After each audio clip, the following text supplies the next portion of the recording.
Love you guys. So good.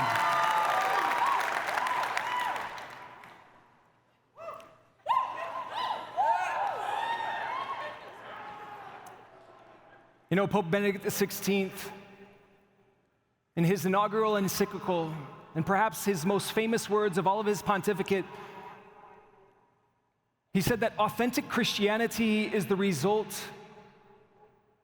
of an encounter with God or his church that gives your life a new horizon and a decisive direction. After meditating upon those words for many years now, sadly, I can say the same is true about an encounter with evil. That encounter with the kingdom of Satan and his minions, and perhaps over and again in our life repeatedly,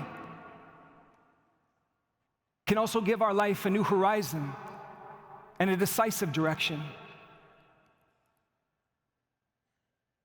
Do you remember the first time that you encountered evil and you thought it was real for the first time? I'm not talking about your own sin. I'm talking about before that. Before you knew how to choose evil and you knew it was evil itself. Something that perhaps shattered your innocence. It was probably something that you experienced or that you saw or that you heard about. I remember when I was a young boy, my parents came home from work, and that night at the dinner table, my mom started to tell a story about a family that worked at her company. And they were on spring break in Florida. They went to Disney World. And while they were there with their children, there was a diversion or a distraction created in an opposite direction, and everyone looked. And it was only for a moment, but it had to be more than a moment. Because as they looked back, they realized that their youngest son was not in his stroller. And the first thought, of course, was that maybe he got himself out. And if he did, maybe he's just in the general vicinity. We can still see him. We can still find him. And the reality set in that this boy has never got himself out of that stroller. And we don't see him. And that boy had been kidnapped. It hit too close to home for me. I remember thinking at that moment, who could be so evil? How could an evil like that exist? That someone would steal a child from their parents. I didn't understand the abuses or the full measure of what goes on in human trafficking. But I just remember thinking at that moment, how could evil like that exist? And what would ever happen to that boy? The effects of evil started to take place in my heart.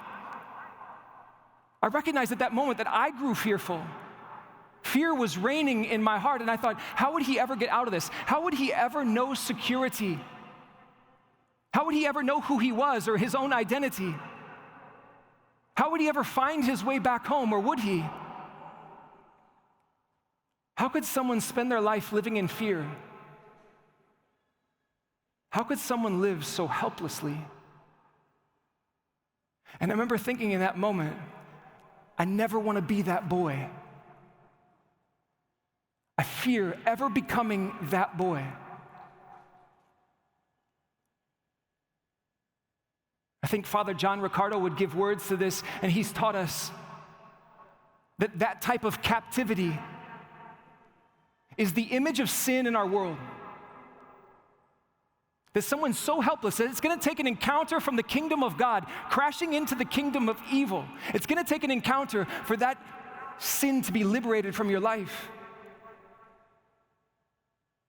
But there must be an encounter. From that moment on, when I was a young boy and I had so much fear in my heart, I never ceased to believe in evil ever again. And perhaps I noticed it all the more. But I always underestimated its power in my life. And the power that sin had over me the power that I still am frustrated by, and the power that I hear from college students all the time, it seems that we all suffer from the same thing. And it's the power that the desert fathers said could be the one temptation that derails the entire Christian life. It's the temptation to discouragement. Discouragement and depression are just a little bit different from each other. Depression is that demon in which I want to be better. I know that I'm called to be better. I know that I desire to become who God created me to be. I desire to choose freely what I'm supposed to choose. But I can't see the possibilities. It's just not there. It's just not even possible. But the power of discouragement is just slightly different. I have this obstacle in my way in my life, and I want to be better. I want to choose rightly. I want to be a saint. I want to choose heroically. I want to get over this sin. I want to get past this. And I see the possibilities. I can see them. But I can't reach them. It's the perfect demonic ploy that I could actually see with my eyes and with my mind. I could actually see what's possible, but I would be convicted and convinced that my heart was too weak to choose it, that I don't have a heart. And do you know that that's exactly what discouragement means? The etymology of the word. Discouragement means to steal your heart. This is what the evil one wants to do to you. He wants you to be able to see what's right, and he wants to steal your heart so that you can't choose it. St. Thomas Aquinas says that that is the epicenter of our choosing, our knowing and loving. And if he can take away your power to choose what you know you ought, and you can, and to convince you that it's out of reach for you, it would be the perfect ploy to give you an encounter, a new horizon in your life, and a decisive direction. Sometimes that discouragement sounds like this. This is the way it sounded in my life. It was the game of comparison. At least I'm not as bad as my friends, right? If I can't achieve the goal that I want, if I can't reach out and have it, if I don't have the strength to choose what is right and what is virtuous and what is holy, then I'll just compare myself with others. Even though my teammates, they're not Christians and they're not Catholics and they don't have recourse to the sacraments like I do. They don't even know how to pray. They don't have parents who have taught them in the faith. But I compare myself to them. And at least I'm not as bad as them. And I don't cross the lines that they cross. Except for when I do. And then when I do, at least I don't cross it as many times as they do. And then I justify. I justify because I'm discouraged. I say things like, well, at least I go to Mass on Sunday. You know, my friends, even my Catholic friends, don't even go to Mass on Sunday. I go to Mass on Sunday. I think it covers a multitude of sins. At least I do that. That's the voice of discouragement. Because I see the possibility. I see what I'm supposed to be reaching for, and I don't have the heart. I don't have the heart to take hold of it. I have to tell you that in the midst of that, I realized that the rescue mission was already sent out for me. I was playing soccer in South America, in the country of Chile. And as I was playing there, I was falling into the lifestyle of a professional athlete. And I was going from mortal sin to mortal sin, justifying my actions because of the lifestyle that I was involved in. But because I was convicted that I needed to go to Mass, and the grace that I've received in my life, one of the greatest graces is to always believe in the true presence of Jesus Christ and the Blessed Sacrament. I'm so thankful for that. It's a gift. And I believe that I had to receive Jesus on Sundays, and I like to go to Mass in the mornings before my afternoon games. But the rescue mission was sent out, and all of a sudden I had this conviction that I needed to be going to confession regularly. I needed to go to confession before I went to Mass on Sunday, and so I started this routine where I would go to confession on Friday afternoons. And I have to tell you that when I went to confession on Friday afternoon, and then I had Saturday living in a state of grace, and Sunday living in a state of grace, at least until the game was over, I felt like the kingdom of heaven was reigning in my soul. I felt at peace. I felt free. I felt secure. I felt like I knew exactly who I was. Then the week came. I realized in those moments, during those weeks, that I'd become that boy. I felt insecure about my future. I was far away from home. I felt like I was losing my identity. I didn't know who I was. I was asking big questions. I was feeling a little bit like I was living in fear. I was fearful of what God would do to me because of my sinfulness. And I thought for a moment, I was helpless. I was a presumptuous confessee, meaning that when I went to confession, I wasn't trying to reconcile myself with God. I just didn't want to go to hell. I was one of those that got the act of contrition a little bit backwards. I fear the loss of heaven and the pains of hell much more than I fear not loving you, my Lord and my God, with all of my heart. I just wanted to be absolved. I didn't want to change. And so I did what I know no other Catholic ever does. I went from confessor to different confessor so they would never find me out. Now granted, I was the only American in the town that I lived in who spoke Spanish with the American accent. So I especially knew that they would find me. Thankfully, in Chile, there was a Catholic church almost in every neighborhood. I had a lot of options. But one day, I finally met my match. Someone found me out in the game that I was playing. The rescue mission was sent out. I went to this parish downtown that I had never been to before. As I went into the parish on that Friday afternoon, I remember going in and it was dimly lit throughout the entire church. And I was just looking for the confessional and I see this light glowing over in the corner of the confessional. It was strange. It was one of those beautiful wooden confessionals that has kneelers on either side of it. But as I looked over there, the priest was inside of there and he was all lit up. He was almost like he was in a light box all around him. And as I walked past him, I tried to catch a glimpse to see if I could judge him before I went in, if he was going to be a good confessor or not. He had a hood on, and he had his head down, and his purple stole hanging down like this, and I could never see his face. It was a little bit mysterious, and I went to the confessional. I kneeled down on the side of the confessional, and I said, "Bendíceme, Padre, porque yo he pecado." It's been 1 week since my last confession. And he said very clearly and very sternly, "Why are you here?" And I thought, is my Spanish that bad? Or does he not understand what we're doing here? Does he not get, is it me? Is it him? And so I said what I said so many times to people when I didn't understand them, living in that country, trying to learn the language. I said, ¿Cómo? That means what? Eh? And he said to me back again, he said, "It's only been 1 week. Why are you here?" And now in my 20s, I was a little bit more feisty. I was a little bit more competitive. My blood got to boiling a little bit faster.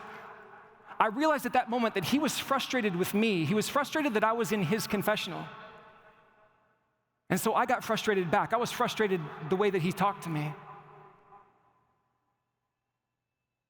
And in that moment, I thought, all right, you mysterious priest in your little light-up box, giving me Wizard of Oz vibes, like, why are you here? I was like, I'm about to tell you why I'm here. I'm going to drop bombs, mortal bombs. And it took all of the nervousness away. All of the nervousness away. I just wanted to win. And I went through my routine, my regular routine that I went through every single week, and I just started to tell him all my things. And I wondered what he would say next. And he said something to the effect of, Miércoles. Eso fue una buena confesión. That's probably not how he sounds. I get really nervous about accents. But in English, it said something like, holy crap, Polly, you really brought your A game. And by that, I mean, you are failing at life. I know that's a totally different accent, but again, I get nervous. Same guy, different accent.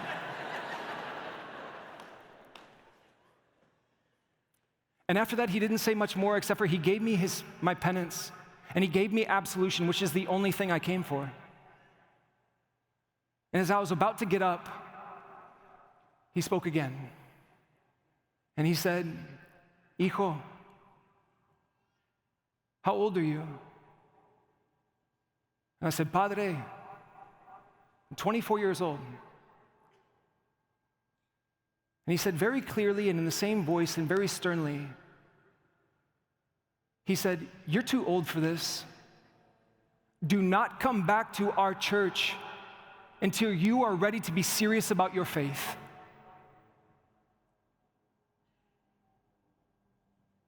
And I said, thanks be to God. No, it was so awkward. What do you say to that? I just got out of there. I was gone. But usually when I got done with confession, I just went right back home and I went back to my regular life and I packed up and I got ready for the weekend, ready to travel. That afternoon, I just started to walk around the town. I was pensive and I started to pray my penance, and immediately after the penance was over, I was like, that dude was a jerk. Back to my old ways. But let me tell you that in that moment, I received something. Something was stirring in my heart, and it's the reason I didn't go home. There was something that was stirring inside of me, something that was different. And before we judge this priest, I have to tell you that he was a catalyst. He was a catalyst to me overcoming discouragement. Because I realized that in his voice, I heard a voice that I've heard before. And you have to know this, that the way God speaks to you, he'll probably speak to you that way again. He speaks to us in ways that we can understand. And I heard in that priest's voice, the voice of coaches that I've heard my entire life. I heard coaches my entire life say to my team or to myself several times, if you guys don't want to play, then don't even show up. If you're not ready to play, then don't put that jersey on. Don't come back to practice until you're ready.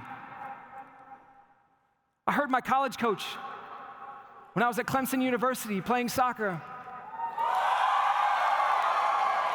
I heard him say to me when I took my captain's armband off one day after a loss, I took it off in the locker room, and I remember him saying, and don't put that armband back on until you're ready to lead your brothers.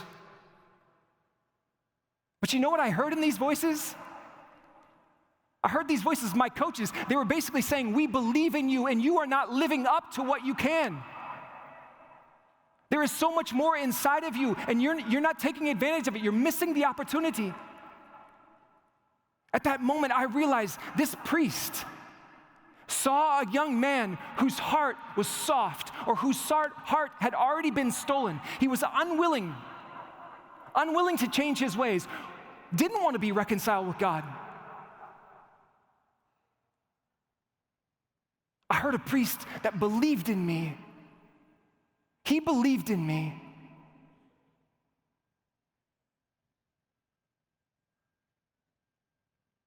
And if I were to tell you all something, I realize that there's something going on in our culture and our society today.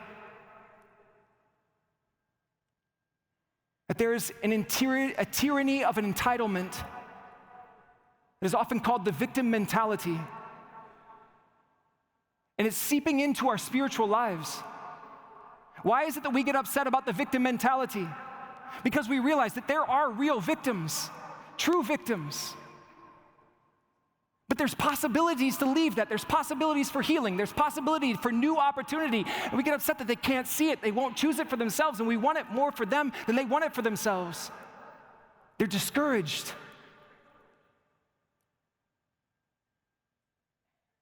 Let that not be us in our spiritual lives. That I realize that there are possibilities. that I'm not willing to choose them. Listen, if we have not believed that we are victims, we are victims. We are victims of original sin. We are victims of the sins of others. We are victims of the sins that we have committed ourselves. We're victims of the evil that is spread across this entire world. We are victims. And if you don't believe that, then let me say in the most charitable way, you are blind. You're spiritually blind. But if you also believe that Jesus Christ has come into the world, that the kingdom of heaven has invaded, sent a rescue mission, has overcome the strong man and destroyed him, and that there's not possibilities for us to leave the power of sin, then again, very charitably, I want to say to you, you are discouraged. And if you are blind and discouraged at the same time, then you are living the full effects of the evil that has been unleashed upon humanity. But if you're blind and discouraged,